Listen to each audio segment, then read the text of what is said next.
Stormi Maya. I want you to subscribe to www.heritagehiphop.com. Peace and blessings, everybody, and welcome to the Heritage Hip Hop Podcast, which gives you a treat today because we're not doing just the audio. We got a visual on this one, and I have somebody who is a movement within herself and outside of herself at the same time. Please introduce yourself to the people. Hey, I'm Stormi Maya. How are you? I'm a director, actress, hip hop artist. You know, I do a bunch of things. You do a lot, and you've done a lot in a little bit of time as well. First of all, like I said off of the camera, I want to salute you because hip hop is deeper than music. Hip hop is something that you live, something that you personify, it's something that you give to people. Tell us about your movement. So the thing about it is, I basically stand for different things, but not in like a super radical type of way. I just kind of live by example. And I like to just like inspire people and be myself and keep it real. And I think we live in a world right now that's so manufactured and so produced that they're so uncomfortable with people who keep it real and people who are honest. And one thing I stand for is I'm very pro-Black. I'm very proud of my Blackness. And, you know, you'll see nowadays a lot of people are uncomfortable with that.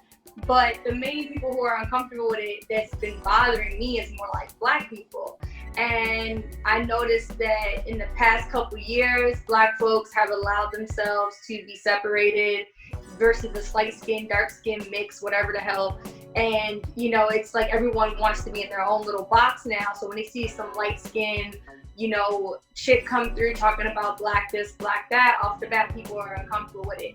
Also, I'm very pro-sexuality. I put a lot out there. So people, a lot of times are uncomfortable with that as well because they also feel like I can't be both an advocate for the Black community and then also a sexual woman. And so I cause a lot of confusion, and I feel like a lot of people don't really know how to react to me.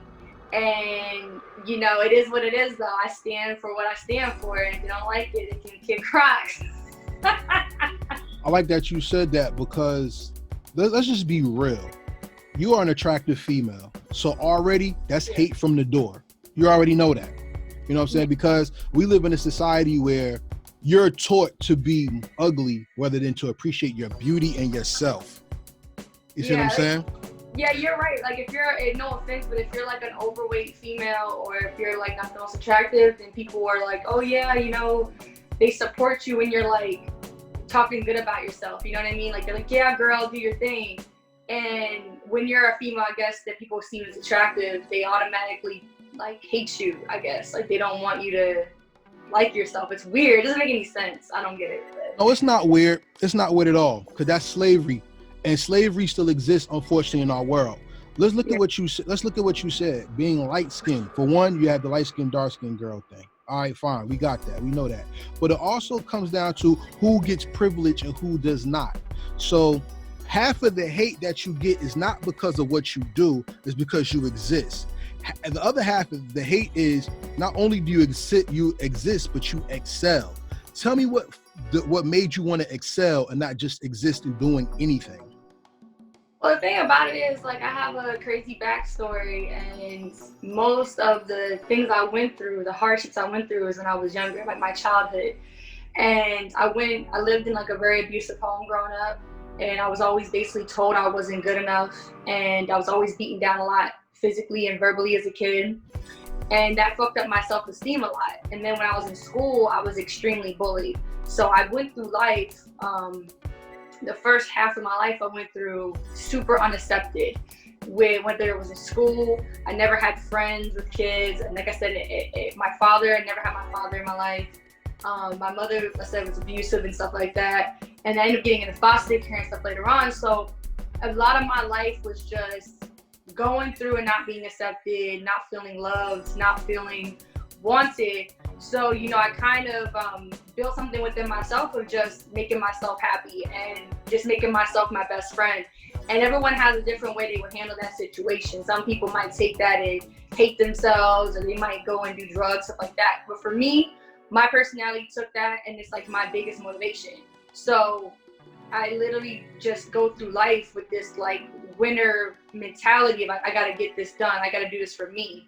And little things don't bother me as much as I think other people are bothered by it. So I'm not stopped by things like competition or Instagram comments or hate that I get, because for me it's not real. It's not like a real issue. I've been through real shit, so that shit don't really matter. You feel me? Like you're past the sensitivity. You're into the real life phase of your life.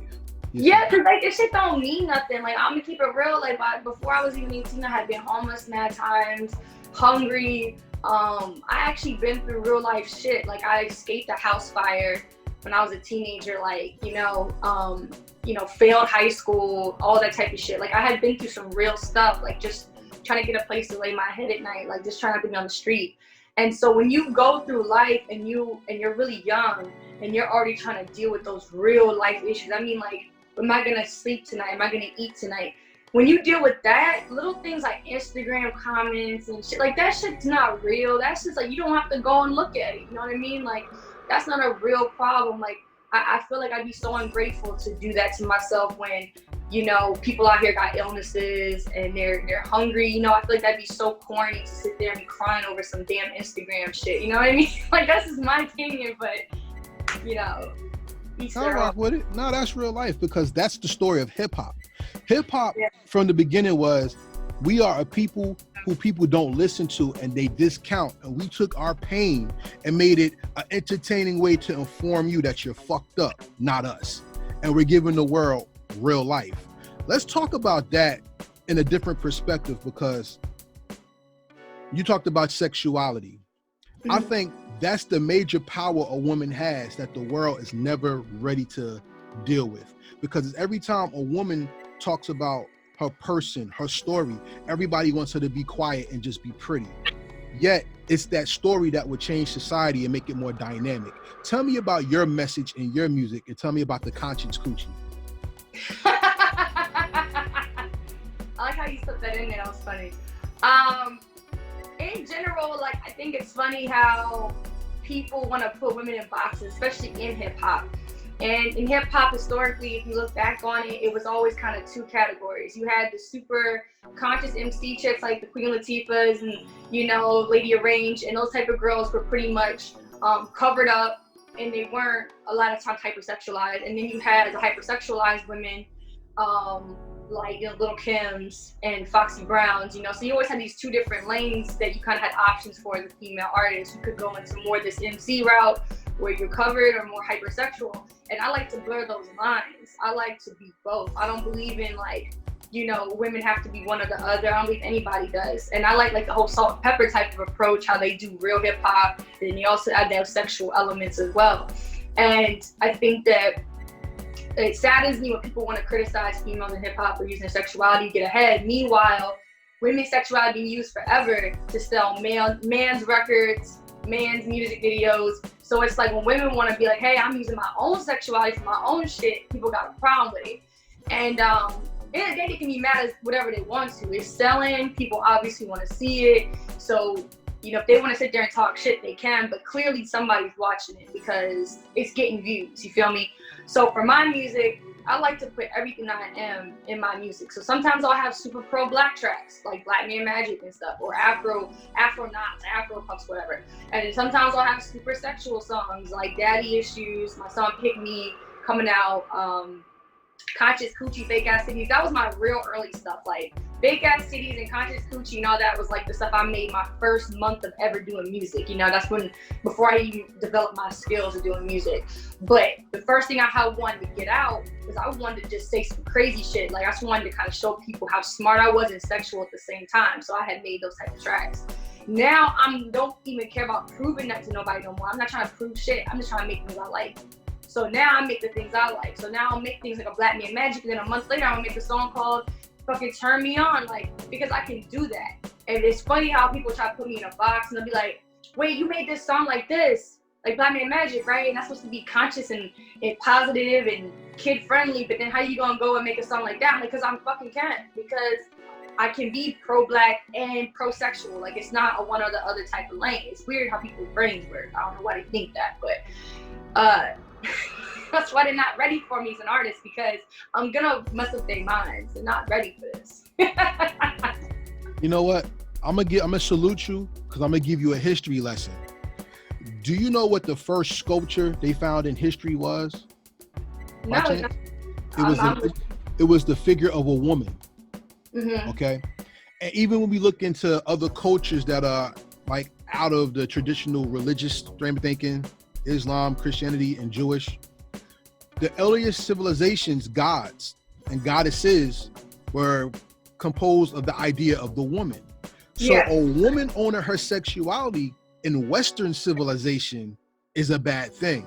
But in the East, it was a symbol of creativity, power, religion, or spirituality, and the essence of creation itself. By doing that, not only are you forging your own lane, you're being creative and forcing people to change their minds. Now, people are scared of change. What is the benefit of you making that change so other people can see and be inspired by you?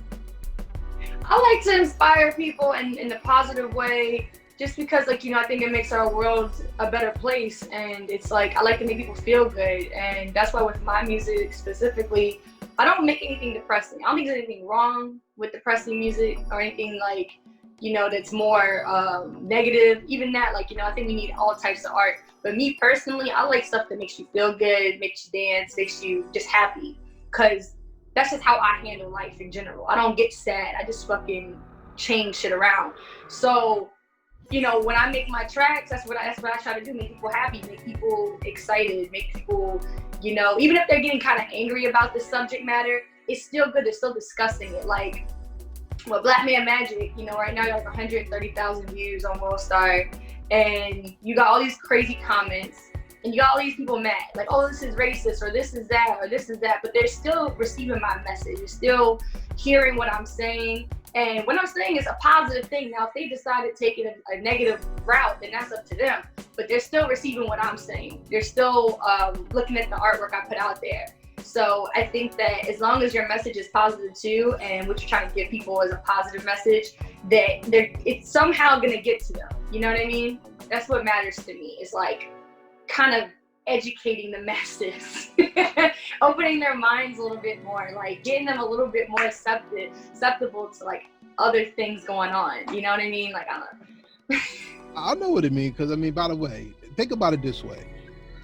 Stereotypes are what runs the game. Now, like I said, you have a beautiful woman with an afro in a video with guys with oil on them saying, go black man, right? Now think about it though. The sexual nature of it makes you watch. It's the message either they're going to agree with or not agree with. And then if you come to a point where, well, who is that to give that message? That's hate and jealousy, because that song wasn't made by that other person.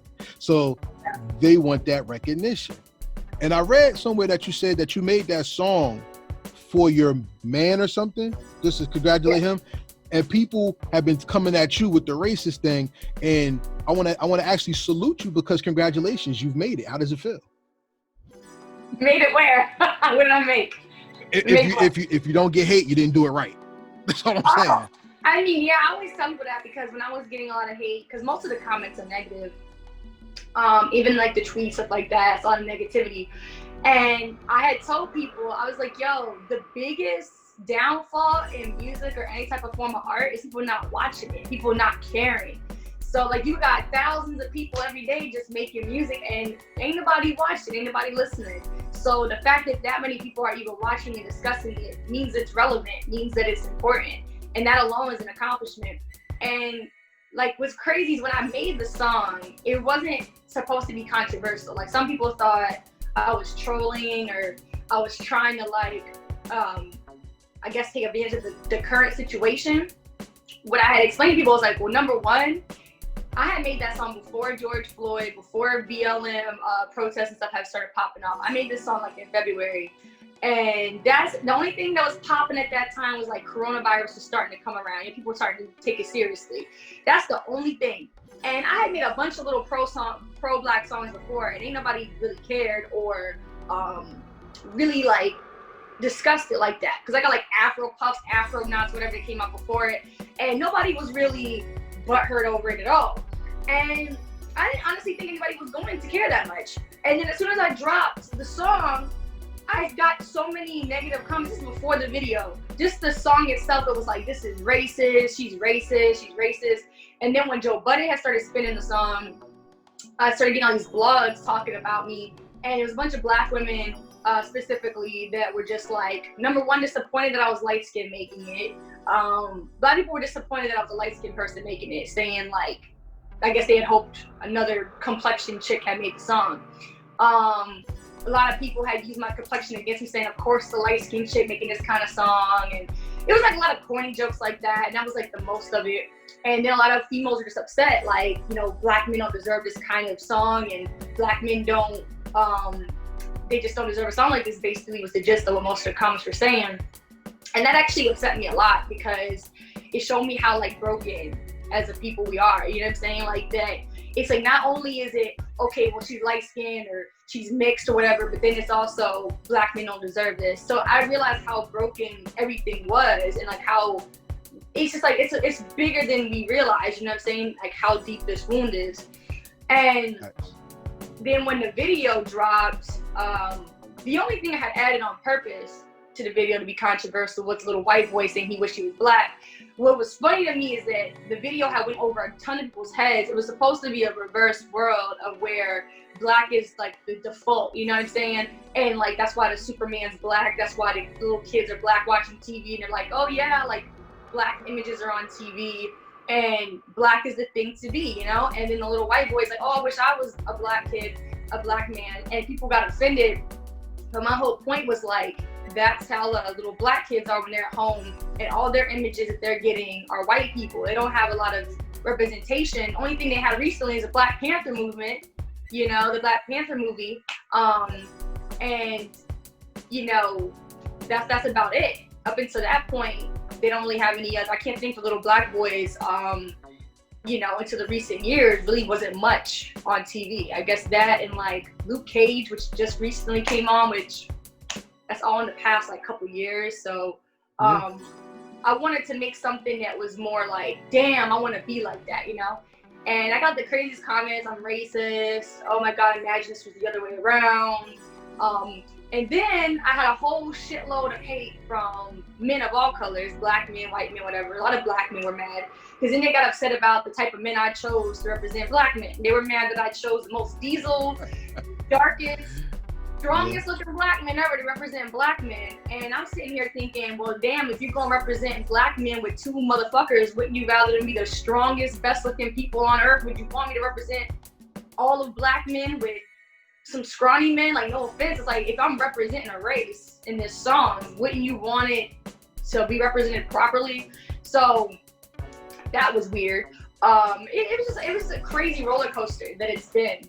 I just didn't really expect all this negativity from something that was supposed to be so positive. So, well, I salute you, because I got that premise from the video. It was clear cut and day for me, because it was funny as hell for me from the door, and I saw it and I was like, yo, this is great. You know what I'm saying? Because it's fun. It's a vibe. It's different. Yeah. And we need that. Everybody can't be killers and everybody can't do drugs.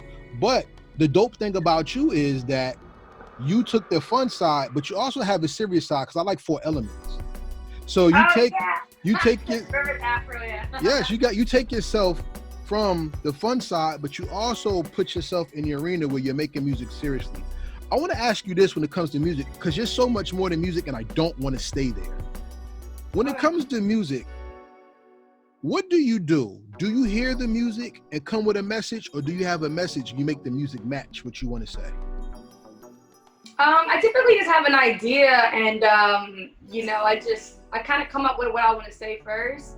And my boyfriend's actually my producer, so I have like unlimited beats. So a lot of times he'll send me a whole bunch of beats, and like, let's say for example, I have an idea, I'll just kind of go through the different beats and like repeat the lines or whatever, see kind of what fits the most. Stuff like that I'll go with.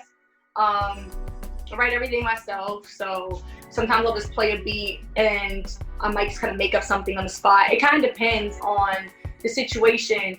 Black Man Magic was something that, for example, that I had already wanted to put in a song. Like, was on like Instagram Live, and I had made a joke that said Black Man Magic. I think I was saying it in reference to someone on my live, and that's, oh shit, I'm just gonna get a song. And then I wrote it from the perspective of just thinking about my boyfriend. And I just had this dope beat, and I was like, I'll put it on there, you know? So sometimes I'll have the idea first. It just depends on the situation. And 4 Elements is not something I typically would make. It's something I made just to kind of prove that I can do anything, because my whole approach on hip hop is I do a lot of stuff that's real kind of fusionish. So I do a lot of stuff like my new sound, the sound that I've developed, my current songs and the direction I'm going in is more like a pop, hip hop, rock type fusion, really fast tempo beats with like a lot of like, you know, fun club elements added to it. And that's kind of where I'm going in. You know, it's still hip hop and rap, but I like to just make it a little bit more funky and fun. And so like the old stuff I have from like a year ago, 2 years ago, just me kind of experimenting. So 4 Elements, Conscious Coochie, Fake Ass City, all that stuff was kind of me just playing around, discovering what I wanted to do. And this year I really found myself in like all my music going in that direction is kind of like that, just fun, danceable, like, you know, just real positive and stuff. And it's actually hip hop, because people don't get it. Like, hip hop's actually supposed to be danceable. Hip hop's actually supposed to be something you can dance to, break dance to, something that's upbeat. That, you know, the whole, the more that trap and all that stuff is actually more rap. It's not really traditional hip hop. It's actually more rap. So the thing that I do is actually more traditional hip hop than a lot of stuff that's out there. It's just that because it's kind of funky and stuff, people don't really get the gist of it. So, yeah. Shout out to Stormi Maya for giving us some hip hop 101 up in here. I like that. You gotta be able to dance to it if it's hip hop. You can't dance to it, it's not hip hop. That's the rule. I'm with you on that one. And being a female from the Bronx, you should know what hip hop is because that's in your blood. You know what I'm saying? So everybody out there watching, Stormi Maya is on Heritage Hip Hop. So as you know that we are the shit, and you better catch up. You're corny if you don't know. So with that being said, I want to go into your acting career though. The first time I noticed you, it was in the Spike Lee Netflix joint. You know what I'm saying? Oh, yes, you gotta have it. Right. So, you know, everybody sees the girl with the fro, and, you know, everybody's like, ooh, who that? You know what I'm saying? And you've been able to take that to the big screen as well. So you're not only for people who subscribe, you're also for people to invest in. Tell me about what it's like to What does that mean? What do you mean? What does it mean? What it means is you're not one-dimensional. You're just not somebody that they could catch on Netflix. You're somewhere somebody could see on other means as well. Okay. So you're not typical. You're bigger than what people may think the game is. Because a lot of people have ideas of the game. They don't understand the hard work and what it goes through to make it in the game. So my question to you is, if art imitates life and life is on stage all the time, what role do you play? And what is it that you want people to see and how you live your life? So if life is a stage, art imitates life, and we're all on the stage all the time. What do you want people to get from your living example? What do they learn from you as they watch you? I like to always display a strong, sexual, Black female figure. I think that a strong Black female, especially when it's part of our sexuality, is something that we're missing. I think that that's one thing they try to shame us for. Black women, especially, are penalized for sexuality more than anyone else. They try to use it against us. They always have, whether it's our body shapes or, you know, they want to call us ghetto for it, or they want to, you know, persecute us for it, cause the whole baby mama thing, or cause the video vixen stereotype. But when you take that and you take that sexuality, you take it back and you own it, then it shows these women that it's nothing to be ashamed of. And that's basically what I'm doing. I think that it empowers a lot of women. I remember even recently, though, OnlyFans and all that, so many girls were shamed publicly by these male rappers and little male celebrities all making these fucking jokes about it. And I always tell people like this: we embrace male rappers and people in hip hop who sell crack. Well, females are selling crack too, just a different type. And I feel like, you know what? We gotta respect the hustle both ways. And so my whole example is, the bitches is here, and don't be mad. Because they be mad as hell talking about, oh, these bitches selling naked pictures and selling pussy and making music careers. Hell the fuck yeah, motherfucker. Just like y'all been selling crack for years and heroin and all that, we selling pussy pictures and we gonna make these music careers pop off, and I don't see nothing wrong with it. Because ain't nobody dying from it. Everybody's happy. And fuck it. Hell yeah. I'm down for it. I'm down for it. Well, I will tell you this. this is my opinion, okay? I'd rather you do it and own it rather than somebody own you and try to take advantage of it. That's what I tell people. Sexuality for women is always empowering, no offense, until men get involved. As soon as a man gets involved, it starts getting weird. As soon as a man starts pimping you, controlling your shit, telling you what to do with your body, anything that's controlled like that is automatically toxic. When a female's out there just doing her thing and she's owning it and she's happy about it, she's choosing to do it, there's nothing wrong with it, and it's positive and it's fun and it's dope. And she should do her thing and make her money and do what she gotta do. Because what they don't realize is, like a chick like me, for example, I come from poverty. I didn't have shit. I didn't have no damn parents to support me. I didn't have mom and dad to give me anything, okay? I had to be on my own since I was like, 15 years old. 15, 16 years old, I'm like already doing my thing, working, taking care of myself, basically helping out with my family and everything like that. And so it's like a lot of these people be privileged as hell talking about what girls should and shouldn't be doing. It's like, men ain't the only ones that got war stories about how they had to fend for their families and go out there and hustle, or how to go out there and do all these different things. Women have to do it too. And so it's like we don't have a lot of times the same type of opportunity. We're two different types of people. Men and women are different. So our opportunities gonna be different from men opportunities. So girls go to the strip club and they get that drug dealer money and they push themselves up, and I have no problem with it. Nothing wrong with it. And I like to tell girls there's nothing wrong with it. I think that's one thing girls need. I think girls need to remove the shame from them doing what they gotta do. I'm tired of that. These are grown women. And I'm tired of women always being told they have to be role models to this, and that. No, they don't. And on top of it, it's like you act like 5-year-olds gonna go to the strip club or something. That don't make no damn sense. They're like, you example to young girls. What you think? They're gonna be 7 years old getting their titties done and go and dance on a pole? Like, if they turn 18 and they decide to do that, they're now grown women. So it's like, it doesn't make any difference. They gonna grow up and have sex and be sexual regardless. If they decide to go grow up and sell it, it's nothing wrong with that, because we're talking about children versus adults. So it's like you can't influence no child to do no adult shit because it ain't even legal. So it don't make no damn sense. I like to keep that there. Shameless plug. Everybody, this is Stormi Maya. Stormi Maya on Heritage Hip Hop. And if she said OnlyFans, you can subscribe to her OnlyFans right now for $12.99 a month. Make sure you I keep it real. Like, I'm really tired of people acting like women gotta walk around being like damn saints and shit. It's really annoying. It's like you want these super bent over oily butt chicks all day, and then you got the nerve to criticize them same females and talk about some examples to young girls. Like, examples for what? You like an 8-year-old girl don't know the difference between her being 8 years old playing with Barbies and a grown ass woman doing grown ass woman shit. It's like, y'all gotta stop acting like little girls want to stay little girls forever. They're gonna grow up, they're gonna have sex, they're gonna have kids, they're gonna do whatever they want. And like I said, if a little girl grows up and she is getting good examples of sexuality, she's gonna make better decisions. Like I said, that's a lot different than getting pimped out, being a drug addict. If a girl wants to grow up and, let's say, be a stripper and, at a legal age and make legal money and do legal things and be healthy and safe about it, there's nothing wrong with that. I think you gotta stop telling people there's something wrong with that. So my example to people is be strong, be sexual, and do what the fuck you want. And if you want to be a modest female and not do that, you can also make that decision. You don't have to be sexual either. So, Yeah, life is about choice. Life is all about choice. But you got to make the right choices and make sure you move correctly, because people will take advantage of you whether you're modest or you're not. Exactly. But they will. The thing about it, that's why it's so important to be strong. When I say, like, when you're a female, you gotta be really strong-headed, and you gotta really know what you want, because people are gonna feed off of weakness. They're gonna feed off of insecurity. So if you're gonna go into this world of being sexual or sex work, you have to be very confident in that, and you have to be someone who's owning it. And you have to understand it's a business like any other business.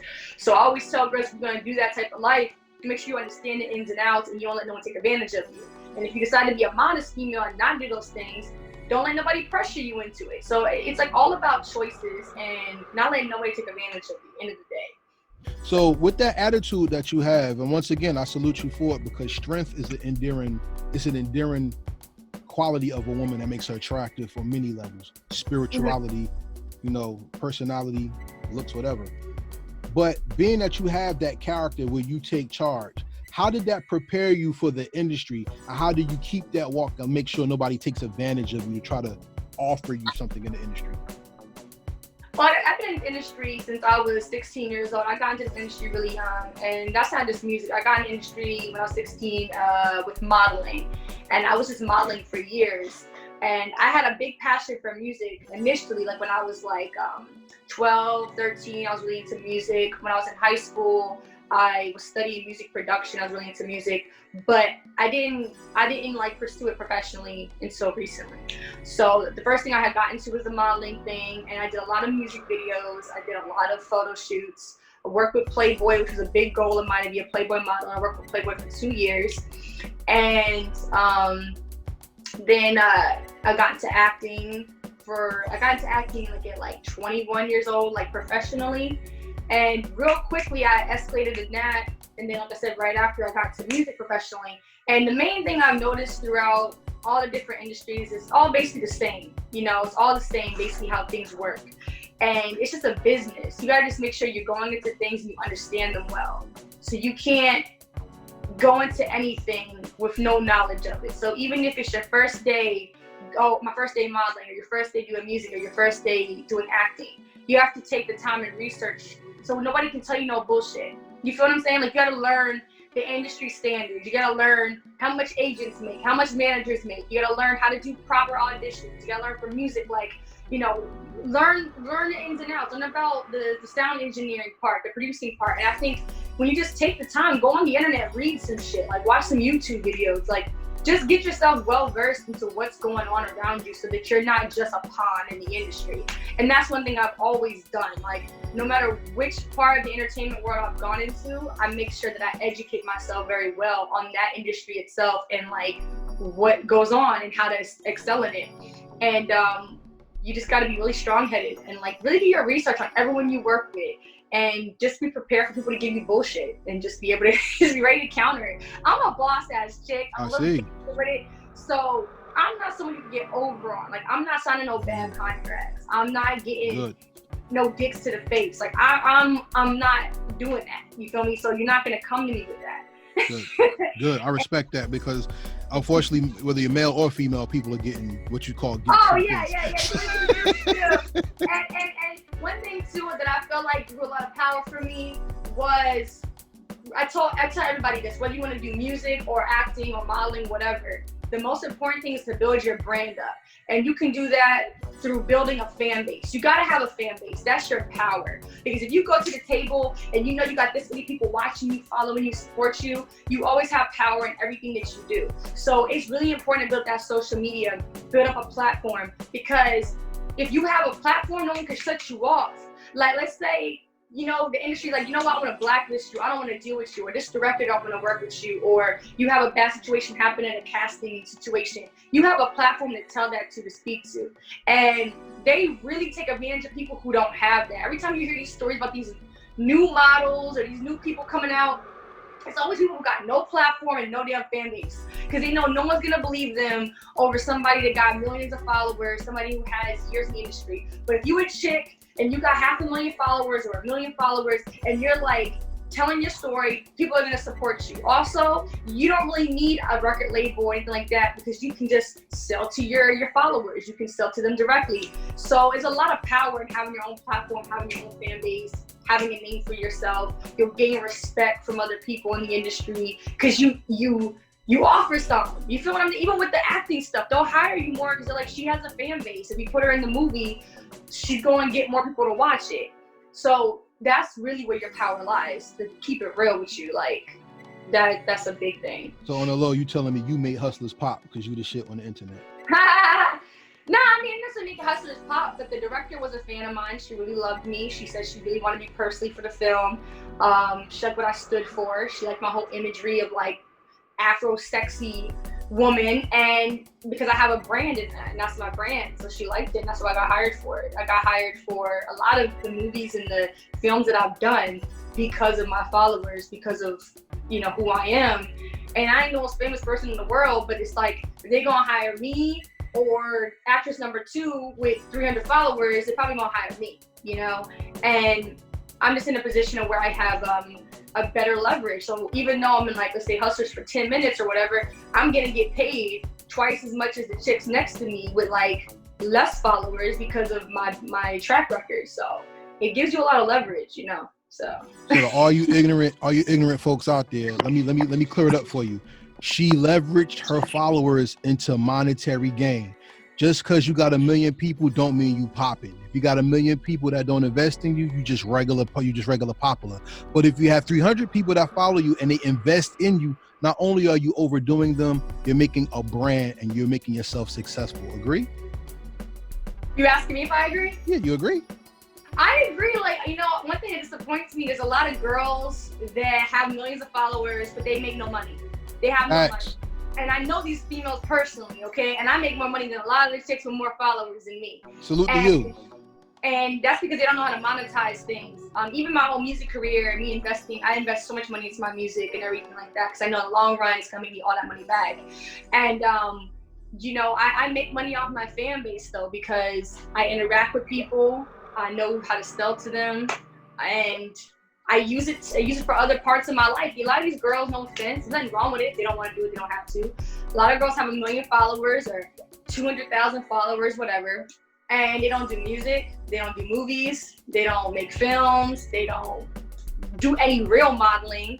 They don't do anything, you know? And so it's like they're kind of sitting around taking selfies all day and I'm like, kind of for what? Like, I don't really get why they're doing it. Meanwhile, I see a lot of girls like myself who will take that and they'll make it into an acting career, they'll make it into a modeling career, they'll make it into a fitness career where they're getting paid for fitness classes and selling shakes and shit. So that's where you monetize things, you know what I mean? Like, that's where you gotta take what you're doing on Instagram and make it another career. Because if Instagram's deleted, I'm gonna still have an acting career. I'm gonna still have a directing career. I'm still gonna have a music career. So you can't just be like, oh, my career is an Instagram model, because then that shit just can be taken away like that, like overnight. So shout out to the hustler in you that's making sure that you brand and you stay alive. And with that, I want to ask you, tell me about Shark, because it seems like you've talked about taking it beyond music. And you talked about you studied acting and all these other things. Being behind the camera is much more powerful than being in front of the camera to a lot of people. Do you feel the same way? Tell us about Shark and where you want to take that. Yeah, definitely there's more power in just producing and creating stuff. That's even why people always ask me, what do you prefer, acting or music? And I always say music, because music is mine. Like, I own it, I control it, and it's my product at the end of the day, and I'm gonna make money off my music for the rest of my life. So even if I make 1,000 tracks now and then I don't blow up until the next 5 years, when I do blow up, people are gonna start screaming these old songs. I'm gonna make money forever off all my shit, you know? As you know, placement, you know, people spinning it, whatever. I'm gonna always make money off my music, and I do make money off my music. So the thing about directing and producing movies is kind of the same thing. It's about owning something and creating something that's mine. And I started creating Shark like in 2018, in 2018. I just finished the movie. It's just now done. And the main reason it took a while, it's actually not that long of a while, because a lot of movies do take that much time. But the reason it really did take that much time is because I was busy filming other projects. Like, I was doing the Hustlers thing and the Holiday Rush and a couple other Netflix projects at the same time, and other films. So, because I was like a lead actor in a movie last year called Bars. It's a hip hop movie, and I played like a lead in that movie, so I was really busy with that. I was filming that and Hustlers at the same time, and I was filming Holiday Rush at the same time. And then I got caught up in all the Hustlers premieres and stuff, so I basically was busy with my other career things. That's why it took so long, Shark. But Shark is a feature film. It's like about 1 hour and 20 minutes, and it's a hip hop movie. I would say a hip hop drama comedy, because it's not like ha ha ha Jim Carrey funny, but it's more like realistic, everyday type of humor, just like, you know, round the way type of humor. And so one thing about the movie I really love is it's a hip hop film that follows 2 artists. And in the movie, they actually are rappers, by the way. Like, they're actual real life rappers, and I made them actors. And it follows both their stories. One's from Baltimore, he moved to New York to follow his career. One's in Montreal, Canada. And in the movie, we go to all these different locations. We go to Virginia, we go to Miami, we go to LA, we're at Canada, we're in New York. And so I actually get artists, like actual real artists in all these cities doing original music. So you get like the different elements of like all the different artists out there, you know, like the different dialogue, the way they speak. And it's really funny. It's a funny film. The main characters, the guy that's in New York is named Lucky, and the guy in Canada's name is Poutine. And and basically, yeah, like it's a dope story because the Shark thing stands for Shark Records, which is a record label that they're under in the film. And I do a couple cameos in the movie because I had to give myself a little bit of an acting role, not too much because I was busy directing, but I gave myself a little bit of an acting role. And it's really, really hard directing and acting at the same time. So I wanted to do a bigger role, but it was really hard to do that. I was like, this is insane. And I had to do everything myself. I had to pay for everything myself. I had to produce it all myself. I did a lot of the editing. And so it was a lot of work for me. It took like a year to get the edit done. Like, it's crazy, but it's done, so. I salute you, because that's a boss move. Right there means you took your creativity into your own hands and didn't go begging for help. So salute to you on that one. Trust me, I had already kind of went through a bad situation. I had tried to make a feature film about 2 years ago, and I actually did complete it. I just didn't like it. Okay, I don't know. I'm sorry. My grandmother called me and just ruined this. I don't know why she did that. Hopefully she didn't ruin it. We are on Heritage Hip Hop with Stormi Maya. Everybody pay attention because you're getting jewels tonight. Grandma was calling me at the same time. My bad. I take care of my grandma, so she's calling me. So basically, I tried to make this horror movie about 2 years ago, and I had trusted this mentor, and I learned a lot of lessons from that mistake. There was this director I did a lot of movies with at the time, and you know, he used me as an actress, and he was out in Cali. And like, I looked up to him a lot because he was doing all these different movies and stuff. And not for the craziest budgets, for like good small budgets, but he would sell them to Walmart, Redbox. Like, he had really good distribution for them. So he knew how to like just go out there and film these like, you know, low budget feature films, but then make a lot of money off of them, like make a huge return. And like I said, get them out to real stores and stuff. So I looked up to him a lot. And he was a big part of my acting career because he was the person I got into a lot of movies back to back to back. And I basically made a mistake in trusting him completely because I didn't have enough confidence in myself. And I wanted to make a feature film. And so instead of just kind of going out there and doing it myself, I kind of I went and found an investor, gave him the money, trusted him to take the money and do most of the stuff, because I was like, well, I need help getting actors, I need help getting the costumes, or help doing the locations. And instead of going out there and believing in myself that I could do it, I was like, you know, here's the budget. Can you know, I don't believe that I can do a good job of it. And that's when I learned, like, you can never let anyone have that much power over your project. And I let him have so much control over my product, and in the end it bit me in the ass because we ended up having a big falling out, and the main threat was like, well, now you're not getting your footage, and he didn't even pay my actors or use the budget the way he was supposed to. So I had actors and crew members that weren't paid, so basically he stole the money, and he had my footage, and I literally had to kiss his ass and sign some bogus contract in order to even get the footage that he owed me. And he literally, to hurt me the most, he quit the project, let's say 2 days before like everything was going to be done. But it was like, the way it was set up is everything had to be filmed in that location in Cali. I was in New York, so it was just a messed up situation.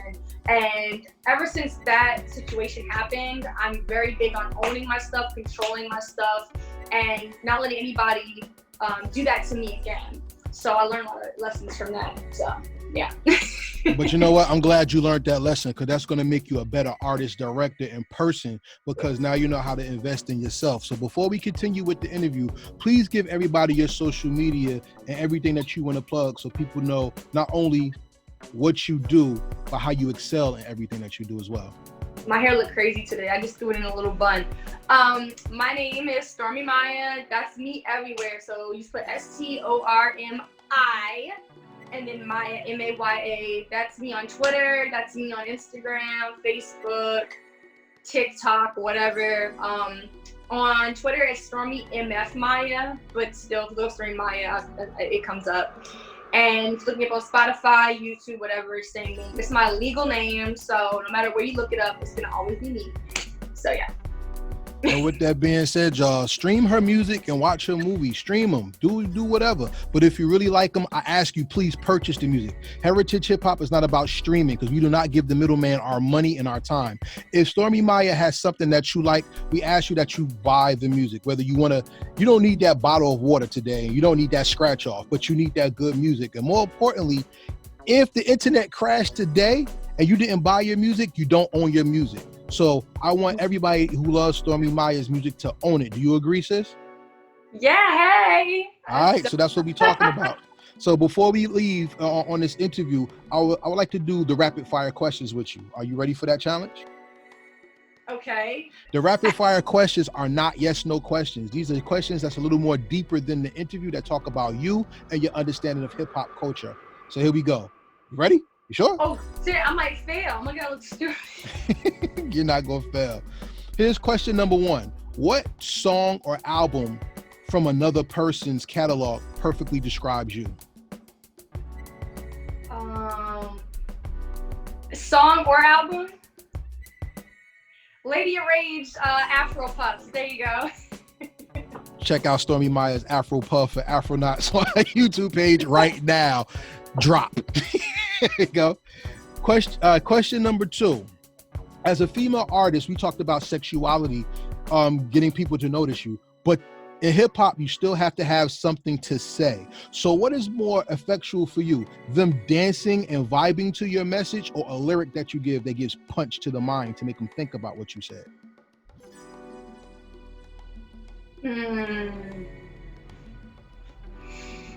I would say when I first started doing music, it was more about the message, but now I'm at a point where I'm just more about people being happy and vibing. So like, I'm more about just the mood I shift at this current moment.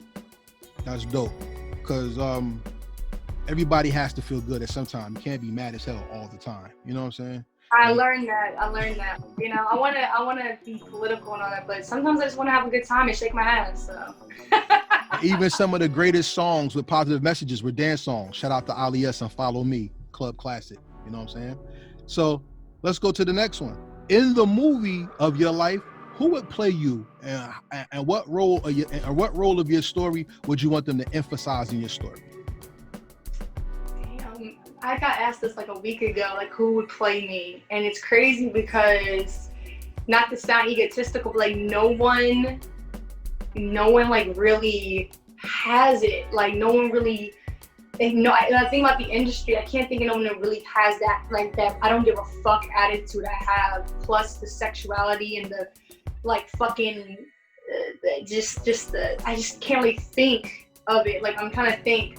So many of the females nowadays just seem so insecure and seem so like so bothered by things, and so sensitive. And I'm just like so like kiss my ass. I'm trying to think of who's badass like me. You just said nobody. You starring in your own movie.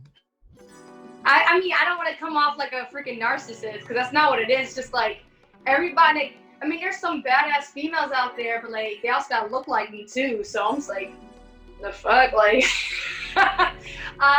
That's funny. I mean, oh yeah, it's this Zazie Beetz chick. She's pretty hot. Domino, like she's kind of badass, and she's a cute look. Kind of, she could play me, I guess. All right, that's what's up. Zazie Beetz, hit her up. Get that role. So I have another question then for you, because that was dope. Okay, I have another question for you then. As a woman, I want your opinion on this. Do you get offended when people call you a femc, or would you rather want to be known as an MC without the sexual delineation of male, female on the title? I know I got a pussy. That don't offend me. Okay, look, I just wanted to know your opinion. So these females be too damn sensitive nowadays. These are the kind of feminists I don't fuck with. They be on some like, don't acknowledge me as a female. Like, get the fuck out of here. You funny. All right. So a feminist is not a woman who hates men. A feminist is a woman who praises her sexuality. Like I said, this is stuff that's been God-given since the beginning. You know what I'm saying? Even if you want to use the Bible as an example, look at Deborah. She was the first female general of Israel who stabbed a man in the head to give Israel freedom. You see what I'm saying? So we've always had that strong female character. What do you think is the message of the female that hip hop has not listened to or has not accepted yet? I think it really is what I'm doing now. I think it's the fact that women can be both. The fact that I can give you sexuality and I can also give you some knowledge at the same time. And I'm gonna use my sexuality to embed you with knowledge. It's all about being like the Trojan horse. It's like whatever I gotta do to get to the door, but then once I'm there, I'm gonna, unload a bunch of knowledge onto you. I'm gonna like let you on with some dope messages. End of the day with me, I'm not gonna tell people about drugs and, influence them in a negative way. But I'm gonna make them feel good. I wanna make them horny. I wanna make them have a good time. And I think that they're threatened by the fact that I'm doing that, but I also have a message as well. Because a lot of females don't. A lot of females pick either or. And there's not many females who do both. And so they're not ready. That's facts. There's not many females who do both. You're absolutely correct. So, there's not a lot. I mean, there's nothing wrong with it. It's not like I'm criticizing it. It's just that I think people hate that because if they're gonna paint you in their head as a sexual person or as a sex object, they've already turned off the fact that you can be intellectual and have something important to say. They already looked at you like, okay, well, you're gonna be in the porn side of my brain. So when you're then trying to say something smart to them or say something that's informative, they're off the bat just like, wait, that's not your role. You're not supposed to come to you with knowledge. So that's that threat, I feel that. Let me ask you a question. Go ahead. Let's take it to the next level then. Hip hop is only a door. People go fighting for the door and they stop right there. You've actually conquered the mission of hip hop, which is let the world know you exist and then take it to the next level by being an entrepreneur, a business savvy person, and giving rise to the voice that people ignored. Where do you want to take your ultimate voice? Is it just going to be in movies, acting, and music, or are you going to take it somewhere else that you want to aspire to? Well, the thing about it is I'm taking my films, I'm taking seriously. So I want to have an actual career in making movies and making the stories that I want to be seen. I'm taking it to the next level, but without the distraction of possibly me and my image, So with the films and stuff like that, I look at that like a long-term business because that's something I can do when I'm 90 years old. I can always make movies, even when I'm old and wrinkly. And it's like, I want to tell so many stories that I feel like are just not heard, but I want to tell them in this fun way. Like growing up, I used to always watch those like black movies, you know what I'm saying? Like those just like real, like those Friday movies, you know what I'm saying? Like Brown Sugar, like those real down to earth black films. I used to love those. So a lot of the films that I'm going for is like that style, plus a lot of that Spike Lee realness that he does. And I wanted to add more representation in the black community. We don't have a lot of black female directors. I want to take that role. I want to do a lot of movies and stuff like that and give a lot of opportunities to a lot of people who I feel like aren't getting those opportunities. I feel like the industry, especially for acting, is way too political. It's way too small. Like there's like this many black directors, this many white directors, this many black actors that can't get roles though. So it's like we have all these black actors that can't get hired. And I feel like I want to fill that gap. I want to make these dope stories that no one else is going to make.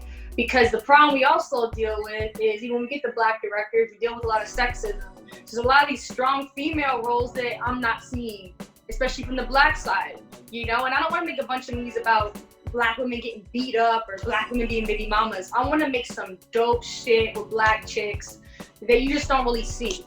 And black men too that you just don't see. And that's what I'm doing. So I feel like that's a long-term thing. That's something I'm going to do forever. And off that, you could always do other little things like maybe, clothing this and all that type of stuff. But my main goal and love is media. Any type of media art. Because I feel like you can make a living for the rest of your life off that, build an empire off of that. So that's my goal. And we will be here to support you because Heritage Hip Hop believes in that as well. We have another part of Heritage Hop called Blurred Hop. which celebrates anime, cartoon, comic book culture.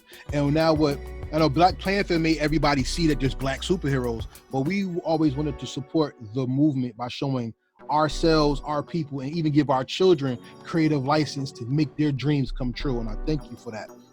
So before we close, that's dope. I think that definitely. Sorry, but thinking Shark is what I did. I added a lot of things I just didn't see represented. We have a lot of these artists that aren't the most famous, but I was like, yo, let's put you in the movie. Like, let's have you doing some bars. Like, you know, I really wanted to add that element to it. Have a lot of women of different skin tones. You don't see a lot of dark-skinned Black women in films. I want to change that as well. So I have a lot of dark-skinned Black women in the movie that are represented as like the sex symbols, the sexy women, the women that are desired, that you want to be. And it's like little things like that people don't get. Like little things like that make a huge difference. You know, yes, even me being Afro chick, making an Afro seem glamorous, making an Afro seem sexual, when a lot of times people look at it as messy or cartoonish or clownish or whatever the fuck white folks have made it into. I'm trying to take that and be like, yo, this is badass, this is sexy, this is the thing to be. So, yeah. I'm feeling that and I love it. So before we close out our interview, I like to say I would love to work with you in the future and make more happen with you because I want to support you. Hold on for 1 second. So let's pick up where we were at. Like I said, Heritage Hip Hop wants to support you because that's what we're all about. And look, if there's anything we can do to support you, whether it's promo a video, we show up to something that you're doing, we want to be there because we're all about celebrating the entire hip hop culture. So with that being said, we've come to the final question of this interview. Oh God. No, this is the most important question of the first interview. We have an open door policy, which means you don't have to be hot right now to be on. As long as you have something that you want to promote, you don't have to even have an album or whatever. We are all about telling the world your story and celebrating our culture. So with that being said, the final question of your first interview is this. 500 years from now, you're not going to walk on this planet Earth. And let's just say 3,000 years from now, let's make it more perspective. And we don't wish anything or any harm to happen to you or your loved ones. So may the Most High bless you, especially during racial inequality and COVID and things like that. But 3,000 years from now, a little girl and a little boy is with their mom, and they're going to the Natural Museum of History, New York City, whatever, right? And let's just say they go there on a field trip. And they see your picture and they're like, oh, that's nice. Then they go to the Hip Hop Museum in the Bronx and they see your picture. Then they go to the Library of Congress and they see your picture. My question to you is, what is the legacy that you leave behind that made the world better because you did your art? I want to give a perspective with my music and my films of the Black experience and kind of more humanize a lot of the things that people look at us like, you know, sometimes I feel like with Black people, they look at us like these objects, right? Like when it comes to even hip hop, when it comes to the stereotypes of the thugs and the hoochies or whatever they have of us. And I feel like a lot of times they lose that human element that we have, you know, instead of looking at us like regular people. And the films and stuff like that I plan on doing, I want to just make it so more down to earth and make it so much more relatable. And so like I want people to just kind of watch them and forget it's even a Black movie, forget it's even a Black film, you know. And with that, I just kind of want to create some type of unity, some type of just oh, I relate to you type of feeling that people get when they look at it or watch it. So I mean, I don't know if in the future there's going to be any race issues or stuff like that, but I'm hoping that if they look at my films in the future, people kind of get that same feeling of just like they forget it's a Black film and they're just enjoying these people, and they just it just kind of blurs the lines of that, you know. And I am in no way, by the way, trying to like do no racial, like no colorblind race shit, because I don't believe that. I don't believe the key to changing racism and stuff like that is pretending like it don't exist or pretending like I'm not this and you're not that. I think people should acknowledge their differences and what they are, and I think people should embrace that. And I am very stone on like keeping my films very Black and keeping the culture of them very Black.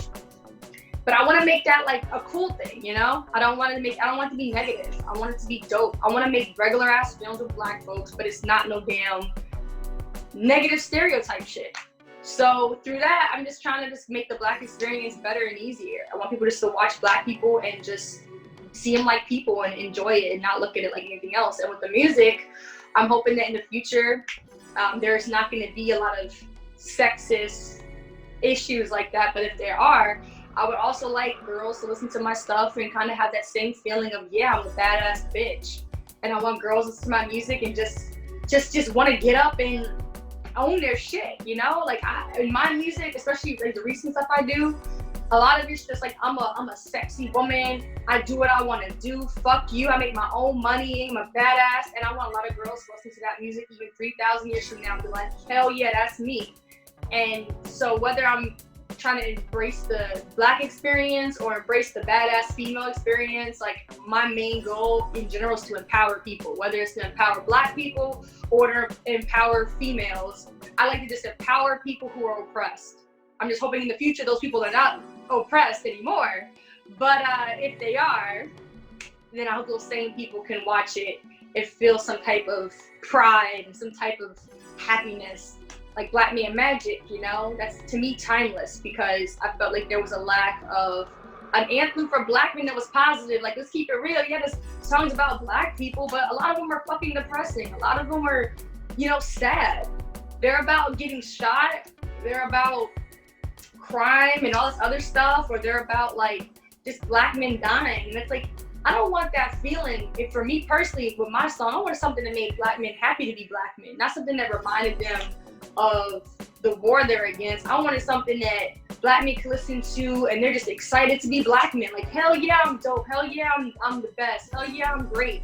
Like an anthem, something they can get up to in the morning and want to go on with the day, not something they turn on and they're just sitting around like, damn, being black sucks. You know, I want something that's happy. Like, I'm happy I'm black. And I want people who aren't black to be like, damn, black men are fucking dope. And so, you know, hoping that 100 years from now, black men can still listen to that shit and be like, hell yeah, being a black man's fire. And I don't know why my screen got paused. But yeah, like I want to make more music like that, you know? It gets people just fucking happy, man. Like, I want people to be happy. Listen to that shit and they're fucking like excited to get the fuck up in the morning. Just want to dance. They just want to be excited. Want to be happy. No more depressing shit. And with that being said, everybody, Stormi Maya wants you to realize that life is worth living and be happy. And no matter what you went through in your past, not only can you excel, but you could change the narrative and be great. And if somebody stands against you, fuck them, because their story is yours and nobody can write your story for you.